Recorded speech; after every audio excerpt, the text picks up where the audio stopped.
I feel the same way about you, Brother Gary. It's an honor to share a name with you. I offered to trade places with Taylor this morning, do the singing and let him speak.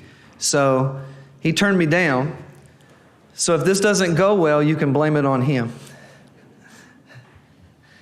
Had the opportunity to do something new and different last Sunday.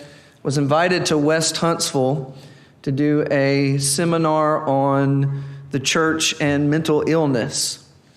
And was very nervous about how that was going to go, but it went really well. And there was a great deal of discussion and positive response to the two lessons that I want to share with you today. 2 Timothy chapter 1 and verse 7 is one of my favorite passages. I guess you're allowed to have favorite Bible passages. There Paul writes to the young preacher Timothy, and he says, "For God has not given us a spirit of fear, but of power, love, and a sound mind." Power, love, and a sound mind. I think one of the things that I like so much about that passage is it's pretty much just a list of words. It's just kind of 4 significant words that stand out, but there's just so much packed into that one little encouragement from Paul. So we're going to look at those 4 words that are packed in there. And the first one introduces our topic, and that is the word fear. Fear. We're going to talk this morning about fear and anxiety and how you overcome fear and anxiety, and how you and I can help one another to overcome fear and anxiety. How do we minister to those who are dealing with anxiety, facing fear regarding the circumstances of life or particular situations? How do we address fear and anxiety? The particular word here in this text means timidity or cowardice. Timidity or cowardice. And then we use the word anxiety, and we can talk about anxiety in this context because anxiety is more of a persistent state of fearfulness. A persistent state of fearfulness. And we think about fear and anxiety primarily from negative terms, from a negative perspective, but in and of themselves, they're not necessarily negative. In fact, they're natural emotions that arise from the physical body that God has created for us. And in fact, when harnessed properly, they can be very positive emotions. Positive in the sense of they can be productive, they can be helpful. They don't necessarily feel positive. But for example, I'm afraid of getting run over by a big truck, and so I look both ways before I cross the street, right? Fear can be a productive thing. I'm afraid of snakes, and so if I'm out working in the flower bed, I'm going to be cautious. Fear in and of itself is not a negative thing. It can be a part of God's design for us in terms of that built-in safety mechanism, that built-in precautionary system. Anxiety can be the same way. There's nothing wrong with having a little performance anxiety because it motivates you, it helps you to prepare.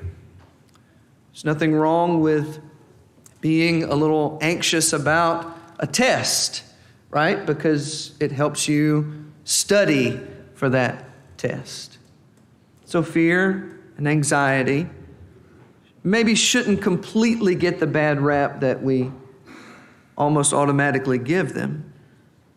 But we also recognize that when fear and anxiety get in the way of us being able to function the way that we ought to, when they get in the way of us being able to do the things that we need to do in our day-to-day lives, and especially when they get in the way of us being Christ-like, right? When they get in the way of us fulfilling our obligation as Christians, if they get in the way of our faithfulness to the Lord, then they become serious and significant problems. In fact, there is a reason why Paul speaks to Timothy in this quick little word of encouragement that God hasn't given us a spirit of fear. If you back up to verse 6 of 2 Timothy 1, he says, "For this reason I remind you to fan into flame the gift of God which is in you through the laying on of my hands." King James says to stir up. Fan the flame, stir up. The other day I was burning a pile of pine straw in the backyard. Pine straw burns very easily unless it's in a pile, and then just the top burns. And so you have to kind of constantly come back and stir it up, right? So that the next layer can burn. And that's what Paul is saying to Timothy. Timothy has received a gift by the laying on of Paul's hands. More than likely, that has a reference to the fact that in the first century, there were spiritual gifts, there were miraculous abilities that were given to the early Christians. And they came by the laying on of the apostles' hands. And you can read about those gifts in 1 Corinthians 12, 13, and 14.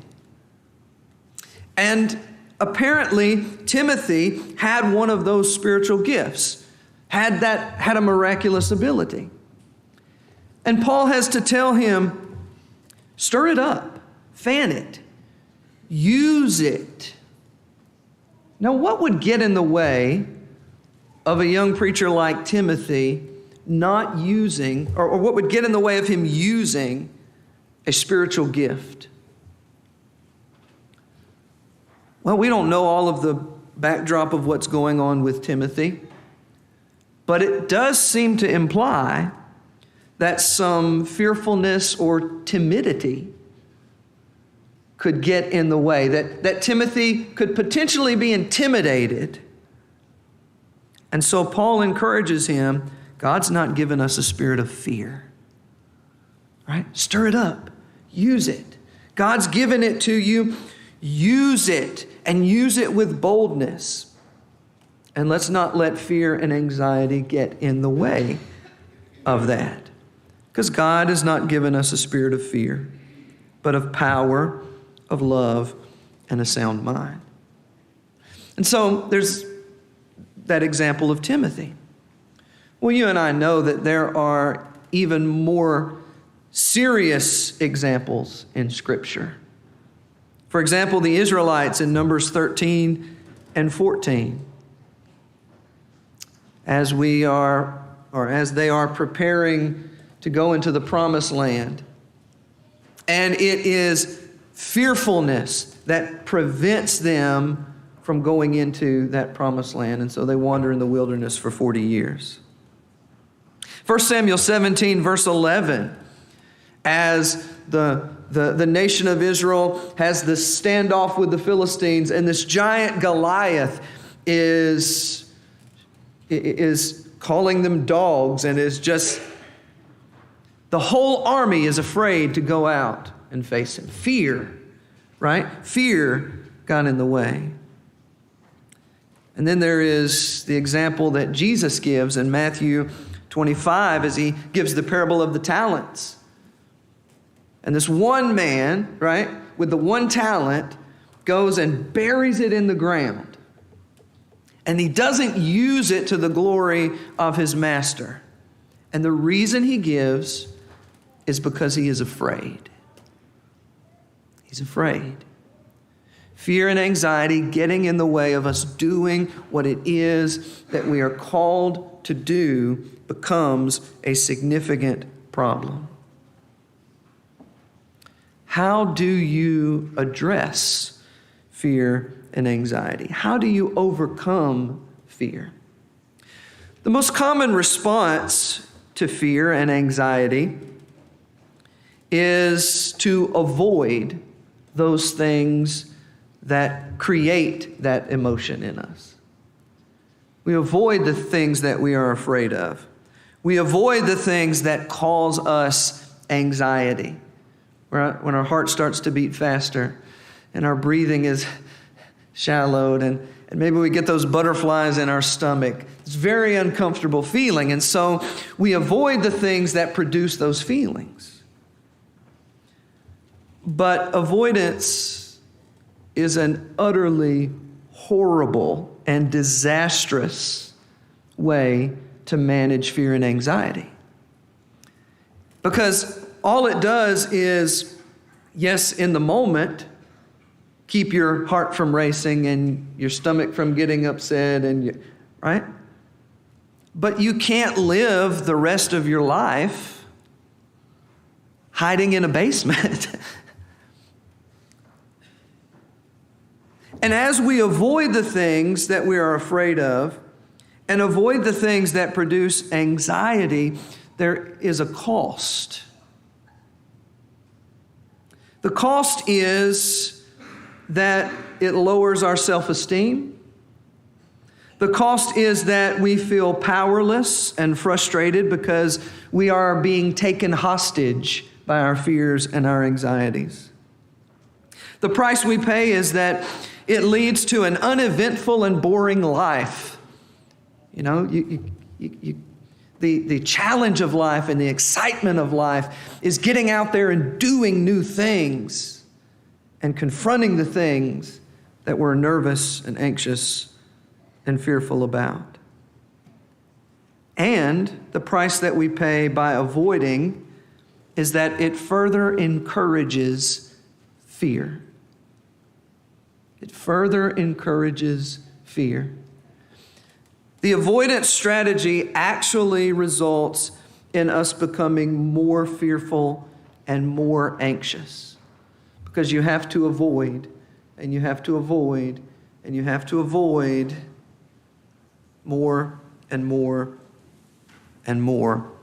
And actually in our text, in the next verse, in verse 8, there's a word that summarizes all of that up. He says, therefore, do not be ashamed. Do not be ashamed. The avoidance strategy to fear and anxiety only produces shame. It only produces a feeling of shame. So, how do you confront fear, or how do you address fear and anxiety? And the way to do that is you have to confront what you are afraid of. You have to confront that which makes you anxious. You have to embrace that feeling of anxiety and push further into it to come out the other side. And the good news is that God equips us with what we need to do this. Now, the thing that you and I are supposed to do to help one another confront fear and anxiety is not to confront one another, but to help the other person to confront their fears and anxieties. The other three words in our passage, 2 Timothy 1 and verse 7, are words that are counter to the word fear. So if we take and we put, all right, God's not given us a spirit of fear over here. Then on the other side of the equation, we can put power, love, and a sound mind. Because these are the three things that help us confront the fear and anxiety. These are the things that counter the fear and anxiety. The first of those words is the word power. The word power there is a Greek word that commonly refers to miraculous ability or miraculous power. It's the word dunamis, right? Sounds very similar to dynamite, right? It's a power. It's talking about power, right? It's talking about the ability to do something, to accomplish something. It makes sense that this is the word that's used here in this context because, right, Paul's primarily talking to Timothy about stirring up this miraculous gift. And so remember that what God gave you isn't timidity, it isn't fearfulness, it isn't cowardice, but it's power.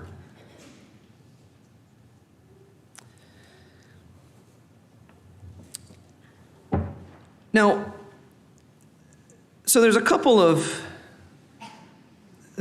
things that are there. One is, they didn't have this completed written New Testament that you and I do. And so they had these miraculous gifts in order to deliver the message that you and I now have written down, and in order to confirm its authenticity, that it was what it claimed to be, which was a word from God. Because, look, people can walk around and say, I have a message from God, but you're not really going to pay any attention to that unless they're doing works that only God could cause them to do.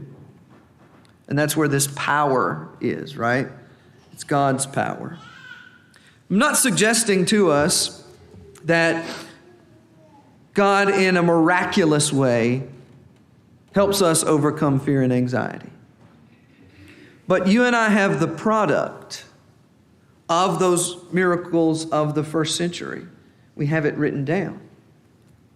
And we're told throughout this book that it equips us, right?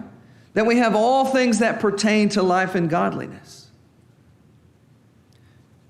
And so by finding out, the armor of God in Ephesians, the fruits of the Spirit, and by putting on the armor of God and by making the application of these things, God equips us. He empowers us. The other thing is that we also all have natural abilities, natural talents. From the way that we've been, from our personalities, but also from the way that we've been nurtured, right, in our development. And to encourage one another to confront fears, we need to be able to go, look, you might not realize it, but I know you are capable of, right? Because you have this ability, you have this talent. And so Paul says to Timothy, look, stir up or fan the flame this gift. That's the kind of language, that's the kind of encouraging word that those who are struggling with fear and anxiety need from you and I. Hey, you're capable of more than you realize. You can do this. You can do that. And here's why, right? I've seen you do this. You can use that here. That's the kind of word of encouragement, to recognize the power, the ability, the competency that's there. And that's how you confront fear and anxiety. So for example, just for illustration's sake, let's say that you're super anxious about getting on elevators, right? And how are you going to confront that fear? Well, you start out by, okay, I understand you can't get on an elevator without having a panic attack and it's just not going to happen. What can you do? What do you have the ability to do? Well, I mean, I'll be nervous and anxious, but I can stand in a building and watch the elevator open and close. Yeah, okay, you can do that. And you do that long enough, you become more comfortable with it. And then maybe you can stand closer. You can stand in the doorway. And then maybe you can step inside and step back out before the door closes and the elevator moves. And you're building up the courage to go for a ride on that elevator. Maybe you just go one floor and that's it. And you do that a couple times and you're just building courage. And the next thing you know, you're riding the elevator, no problem. That's how fear and anxiety should be dealt with. Confronting it, not avoiding it. That doesn't mean you overwhelm yourself by, or you take someone and you throw them in the elevator and you hit all the buttons and you go, all right, see you when you're, no, but you help them see, what can you do? And you empower them, right? Because you didn't realize, but you can do this. And then once they realize they can do that, oh, you can do this, and you can do this, and you can do this. And it turns out you actually can do a whole lot more than you thought you could. And that's exactly what Paul is doing for Timothy. He's giving him this word of encouragement. God's not given us a spirit of fear, but of power. Timothy, you have a gift. God gave it to you. Stir it up. Use it. Second word, third word overall, second on this side of the equation, is the word love. The word love.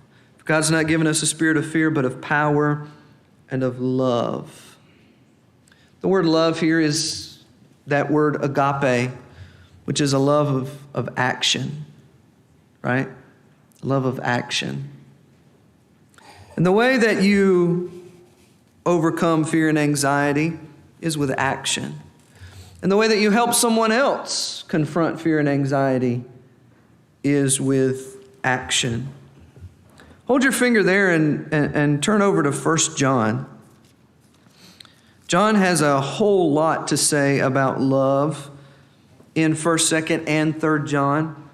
In fact, he writes in this sort of spiral way where he's constantly looping back to topics he's already addressed.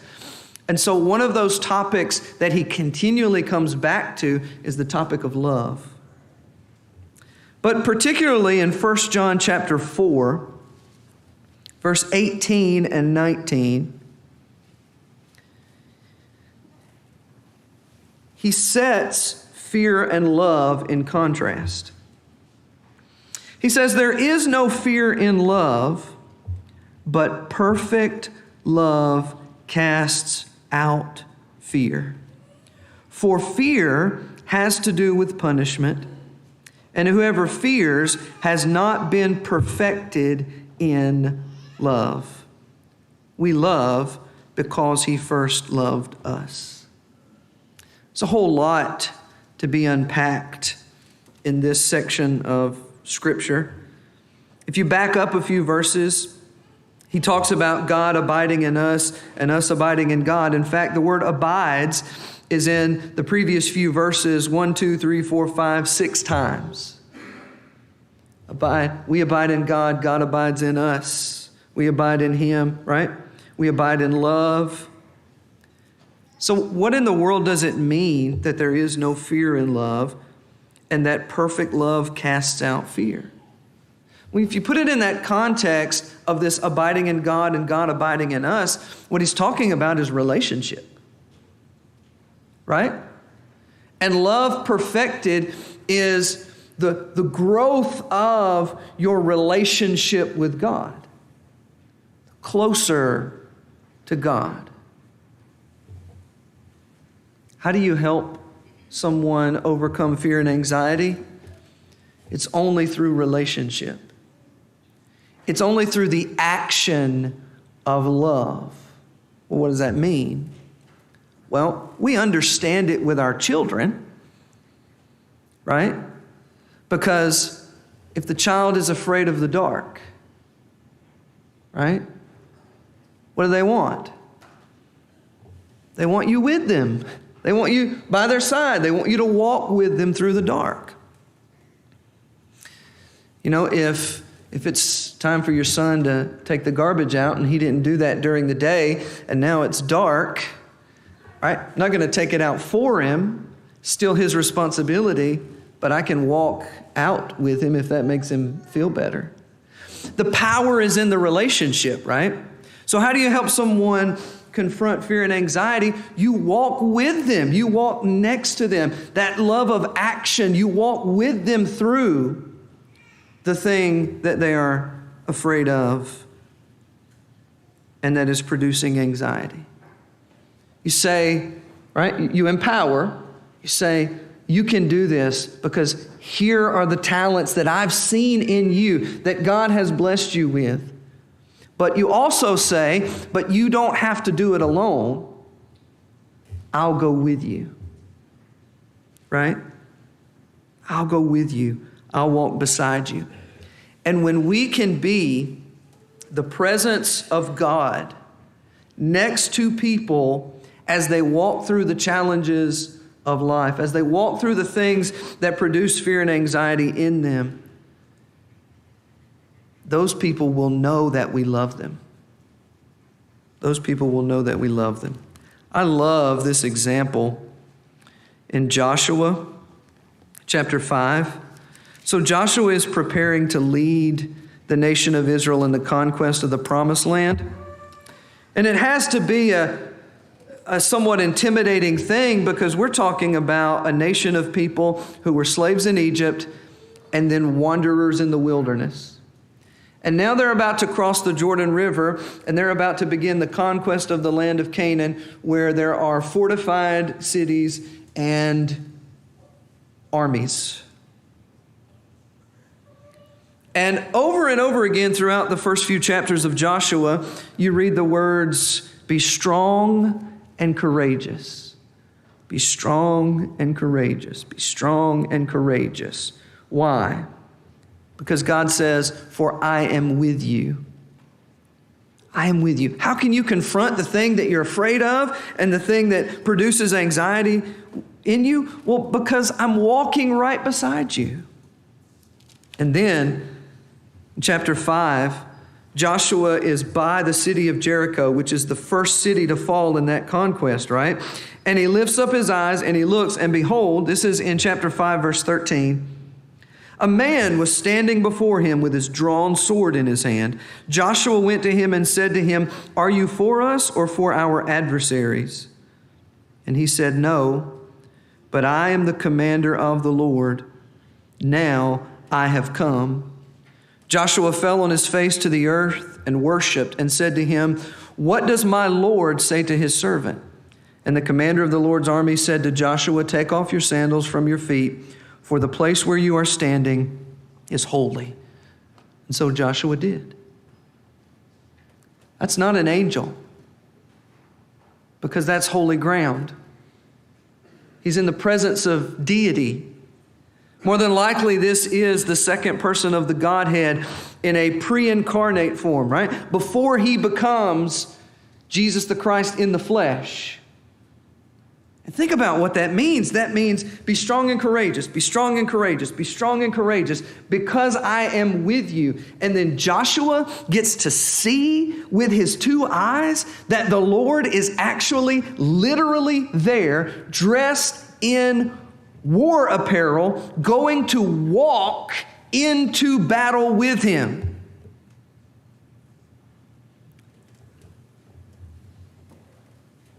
You and I can be God's presence in people's lives if we will walk with them,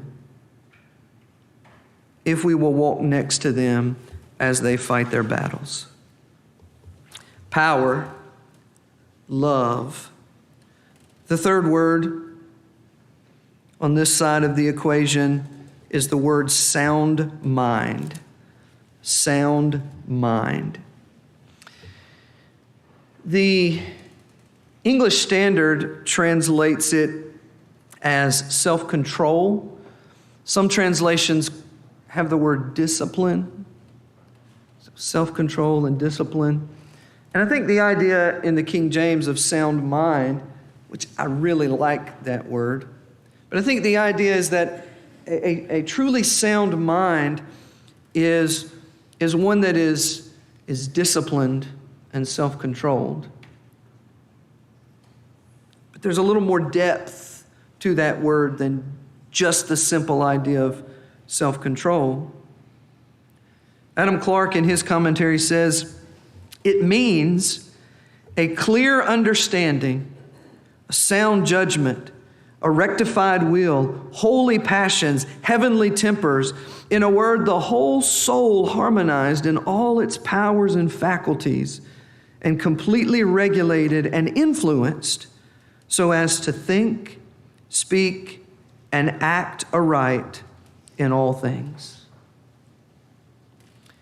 You think about fear and anxiety, and you think about other emotions that have the tendency to well up inside of us and almost possess us if we're not careful, right? It's easy for fear and anxiety, anger, other very powerful emotions to just sort of rise up and take over.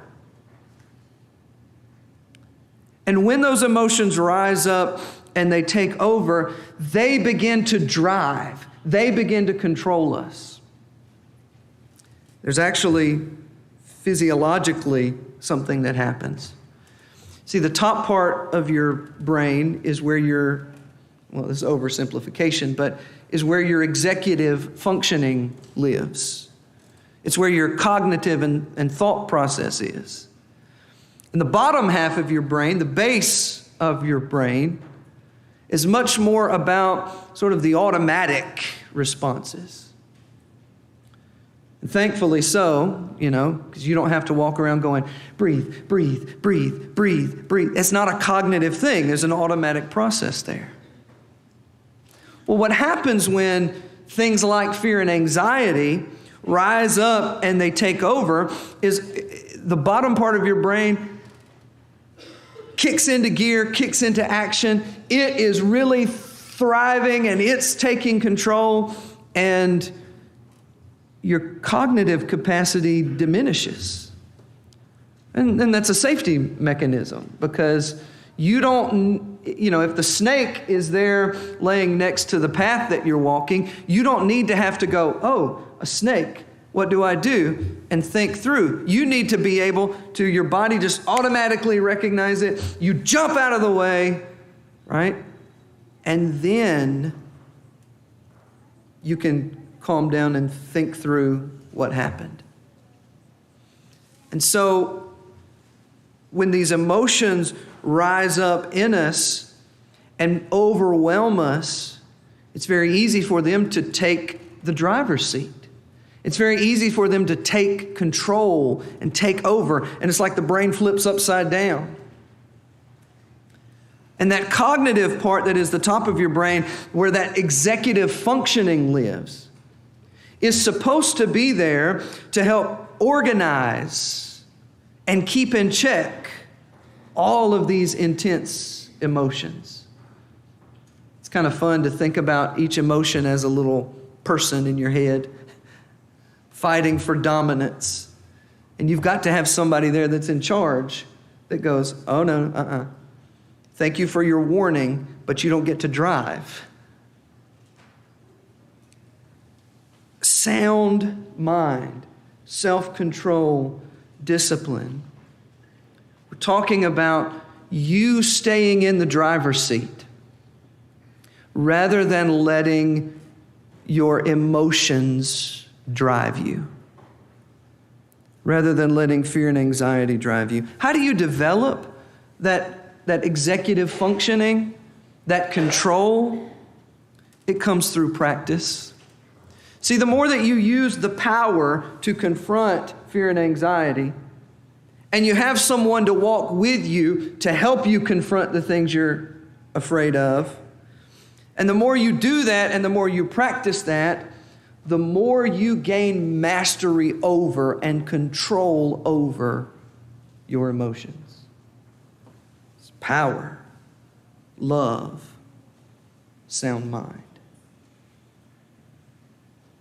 For God has not given us a spirit of fear, but of power, love, and a sound mind.